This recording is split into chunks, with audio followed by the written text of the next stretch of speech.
کہتے ہیں کہ ابھی زیادہ عرصہ نہیں ہوا جب بر صغیر کے ہر صاحب حیثیت شخص کے دولت خانے میں 3 خانے اور ہوا کرتے تھے: مہمان خانہ، اسلحہ خانہ اور کتب خانہ۔ ایک روایت یہ بھی ہے کہ صرف شہر حیدرآباد دکن میں 4000 کتب خانے تھے، مگر ہوا کے رخ بدلے تو وقت کے جھونکے ان دولت خانوں کو اور ساتھ ہی ان کتب خانوں کو سوکھے پتوں کی طرح اڑا لے گئے۔ کتابوں اور کتاب گھروں کی یہ تیرتھ یاترا مجھے سندھ سے دکن تک اور بہار سے راجستھان تک لیے پھری، اور یہ میرا شرف کہ مجھے طرح طرح کے کتب خانے دیکھنا نصیب ہوا۔ تو آئیے ایک سرسری نگاہ ڈالیں اور دیکھیں کہ ہمارے بر صغیر میں کتابیں اور دستاویزیں کہاں کہاں محفوظ ہیں۔ سب سے پہلے تو وہ سرکاری کتب خانے آتے ہیں جن میں قومی اور پبلک کتب خانے دونوں ہی شامل ہیں۔ سرکار انگلیشیا نے جب بر صغیر میں بڑے کتب خانے قائم کرنے کا فیصلہ کیا تو ان کی نگاہ ہندوستان کے 2 بازوؤں پر پڑی۔ بھاری لائبریریوں کے قیام کے لیے ایک جانب انہوں نے کلکتے کو چنا اور دوسری طرف لاہور کو۔ کلکتے کا کتب خانہ تو بالآخر ہندوستان کا قومی کتب خانہ قرار پایا اور تمام دشواریوں کے باوجود وہ پھلتا پھولتا نظر آ رہا ہے۔ لاہور میں شاہ جہاں کے دور کی شاندار بارادری کو کتب خانے میں تبدیل کیا گیا اور اس طرح پنجاب پبلک لائبریری وجود میں آئی، جس کے قیام کو 100 سال اب پورے ہونے والے ہیں، مگر یہ 100 سال کی داستان مسلسل زوال کی داستان ہے، جس کی باتیں ہم عنقریب کریں گے۔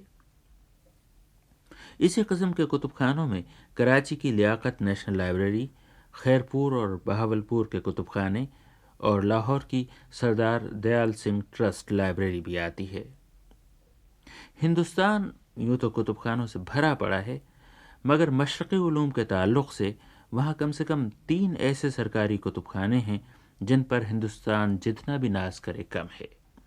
ان میں اول خدا بخش اورینٹل پبلک لائبریری پٹنہ ہے، اس کے بعد یو پی کی رامپور رضا لائبریری ہے، اور تیسرا شاندار خزانہ جو ابھی تک بہت سے لوگوں کی نگاہوں سے پوشیدہ ہے، راجستھان کے شہر ٹونک میں ہے، اور وہ ہے Arabic and Persian research institute. ان سب میں علامہ اقبال کے بقول خزانے علم و حکمت کے اور کتابیں اپنے آبا کی بھری پڑی ہیں اور منتظر ہیں کہ کوئی قدر شناس آئے اور ان جوہروں سے اپنے علم کا دامن بھر بھر لے جائے۔ ان اداروں کی داستانیں بھی ہمارا موضوع بنیں گی۔ اس کے بعد آتے ہیں تعلیمی اداروں کے کتب خانے۔ ویسے تو ہر کالج اور ہر یونیورسٹی سے ایک نہ ایک کتب خانہ منسوب ہے، مگر پاکستان میں پنجاب یونیورسٹی اور ہندوستان میں علی گڑھ مسلم یونیورسٹی کے کتب خانے ایسے ہیں کہ انہیں دیکھ کر جی بھی خوش ہوتا ہے اور روح بھی۔ اس بارے میں آئیے اردو کے استاد اور محقق گوپی چند نارنگ کی رائے سنیں۔ سب سے پہلے میں ذکر کرنا چاہوں گا علی گڑھ مسلم یونیورسٹی کا، اور آپ نے دیکھا ہوگا کہ 3 یا 4 کلیکشن علی گڑھ میں بہت ہی زبردست اہمیت کے ہیں۔ سبحان بخش کلیکشن، حبیب گنج کلیکشن، سید سلیمان ندوی کلیکشن، اور ابھی حال ہی میں مسعود حسن رضوی ادیب لکھنؤ کے جو بہت بڑے ہمارے اسکالر اور محقق اور ادیب اور ناقد تھے، ان کا انتقال ہوا، تو ان کی بہت سی کتابیں اور ذخیرے اور مخطوطات وہ علی گڑھ مسلم یونیورسٹی کی تحویل میں دے دیے گئے ہیں، اور کلیکشن کا نام مسعود حسن رضوی کلیکشن ہے۔ مولانا آزاد لائبریری، اس میں آپ نے دیکھا ہوگا ان مخطوطات کو، وہاں یہ محفوظ ہیں اور طالب علم ان سے استفادہ کرتے ہیں، نہ صرف علی گڑھ کے بلکہ ملک کے کونے کونے سے بھی، گوشے گوشے سے لوگ پہنچتے ہیں اور دوسرے ممالک سے بھی۔ گوپی چند نارنگ۔ تعلیمی اداروں کے بعد وہ کتب خانے جو تحقیقی اداروں سے وابستہ ہیں، اور خوش قسمتی سے بر صغیر میں جیسے جیسے تحقیقی ادارے کھل رہے ہیں اسی رفتار سے جدید کتب خانے بھی قائم ہو رہے ہیں، اور ان کی تعداد بہت بڑی ہے۔ ایک عجیب اتفاق یہ ہے کہ سندھ کے قدیم شہر حیدرآباد کو 3 بڑے تحقیقی اداروں اور ان سے منسلک کتب خانوں کی ملکیت کا شرف حاصل ہے۔ اول جامعہ سندھ کا انسٹیٹیوٹ آف سندھولوجی، دوم سندھی ادبی بورڈ جس کے پاس نایاب کتابوں کا خزانہ ہے، لیکن ان سے بڑھ کر حیدرآباد سندھ کی شاہ ولی اللہ اکیڈمی ہے، جہاں تاریخ اسلام پر اتنی نایاب کتابیں جمع ہیں کہ اس خطے میں اس کی مثال نہیں ملتی۔ شاہ ولی اللہ اکیڈمی کے بارے میں خود اس کے نگراں علامہ غلام مصطفیٰ قاسمی بتا رہے ہیں۔ ایک بہت بڑی لائبریری ہے ہمارے ہاں، خطی کتابیں بھی ہیں۔ قاضی اختر صاحب آپ نے سنا ہوگا، پاکستان کے جو جوناگڑھ کے تھے، بہت بڑے عالم تھے بر صغیر کے، تو ان کی وفات کے بعد ان کی جتنی نادر کتابیں تھیں وہ شاہ ولی اللہ اکیڈمی کے لیے ہم نے خریدی تھی۔ اس لحاظ سے اسلام پر، تاریخ اسلام پر ہمارے ادارے میں جو کتابیں ہیں، انگریزی میں بھی اتنی نایاب کتابیں ہیں، ریئر کتابیں ہیں، جو لوگ آتے ہیں ان سے استفادہ کرتے ہیں۔ علامہ غلام مصطفیٰ قاسمی۔ تحقیقی اداروں کے بعد آرکائیوز اور میوزیمز آتے ہیں۔ آرکائیوز اصولاً دفتر خانے ہوتے ہیں اور سرکاری دستاویزات کو محفوظ رکھنے کے ذمہ دار ہوتے ہیں، مگر بر صغیر کے بہت سے آرکائیوز قدیم کتابوں کو بھی اپنے تحفظ میں لے رہے ہیں۔ نئی دہلی میں ہندوستان کا قومی آرکائیوز اب بھی قدیم کتابیں خرید کر انہیں محفوظ کر رہا ہے، اور سب سے بڑا کام حیدرآباد دکن میں آندھرا پردیش کے صوبائی آرکائیوز نے کیا ہے۔ اس نے کتب خانہ آصفیہ کی تمام قلمی کتابیں اپنی تحویل میں لے کر محفوظ کر لی ہیں، ورنہ ان کا بھی وہی حشر ہوتا جو چھپی ہوئی کتابوں کا ہو رہا ہے۔ اس آرکائیوز کے متعلق ڈاکٹر ضیاء الدین احمد شکیب ہمیں بتا رہے ہیں، جنہوں نے کتابوں اور کاغذوں کے اس سمندر میں بارہا غوطے لگائے ہیں۔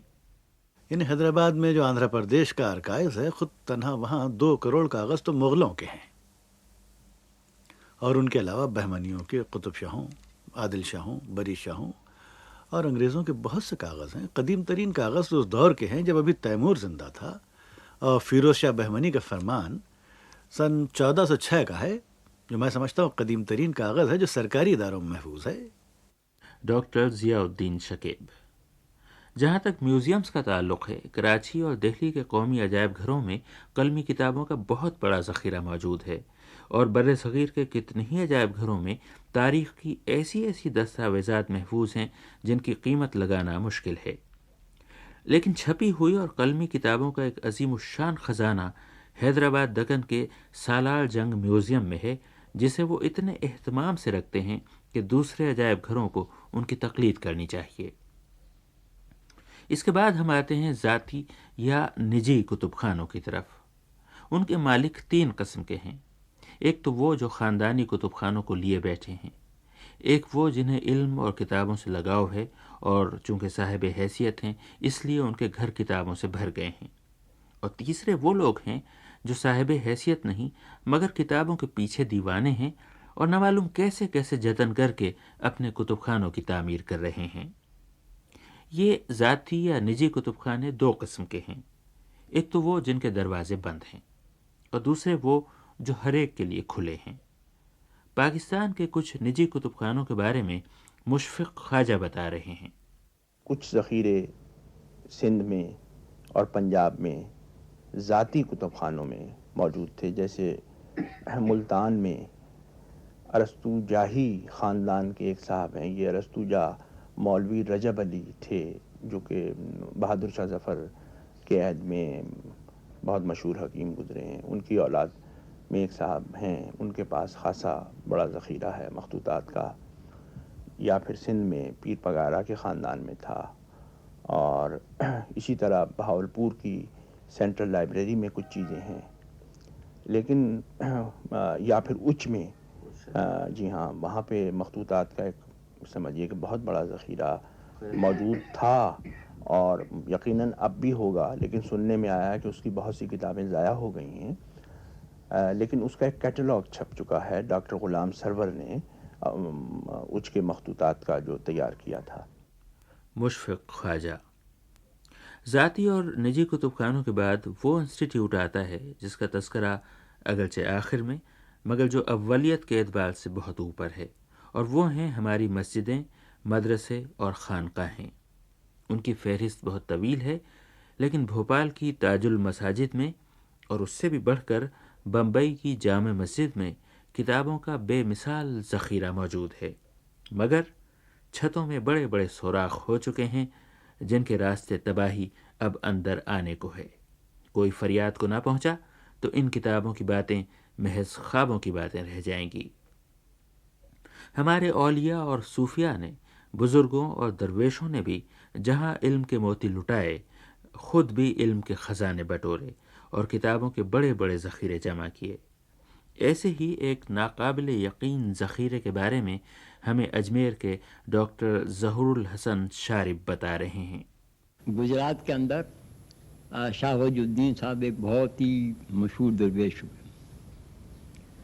وہ درویش ہی نہیں تھے بلکہ ایک عالم بھی تھے، اور خود ایک اسکول چلاتے تھے، علوی اسکول کا۔ ان کے پاس کتابوں کا ذخیرہ 18,000 بتایا جاتا ہے، بعض لوگ 27,000 کہتے ہیں۔ بہرحال 18,000 ہو یا 27,000 ہو، یقینی بات ہے ایک اچھا خزانہ تھا، اور ان کا خود ایک اسکول بھی تھا۔ اور یہ زیادہ کتابیں، سب سے بڑا اس کتب خانے کی خصوصیت یہ تھی کہ یہ کتب خانہ 2 موضوع پر مشتمل تھا، یعنی تفسیر اور حدیث۔ تو اس کے معنی یہ ہوئے کہ 18,000 ہوں یا کم، یا 27,000 ہوں یا کم، اتنا بڑا ذخیرہ 2 موضوعات پر ہونا بہت بڑی بات۔ ڈاکٹر ظہور الحسن شارب۔ بر صغیر کی درگاہوں میں، تکیوں اور گدیوں میں ان گنت کتابیں موجود ہیں، اور جیسا کہ اچ شریف کے متعلق مشفق خواجہ بتا رہے تھے، ان میں سے زیادہ تر کتب خانوں کی حالت اب اچھی نہیں۔ کتنے ہی کتب خانوں کو تو پیروں فقیروں کی دعائیں بھی نہ بجا سکیں۔ شاید ان کی دعاؤں میں ایک ذرا سا پھیر تھا۔ انہوں نے کہا ہوگا کہ خدا ان کتابوں کو بچائے۔ انہیں کہنا چاہیے تھا کہ خدا اپنے بندوں کو یہ کتابیں بچانے کی توفیق عطا فرمائے۔ اور مجھے یقین ہے کہ اس دعا پر آپ نے بھی وہی کہا ہوگا جو میں کہتا ہوں۔ آمین۔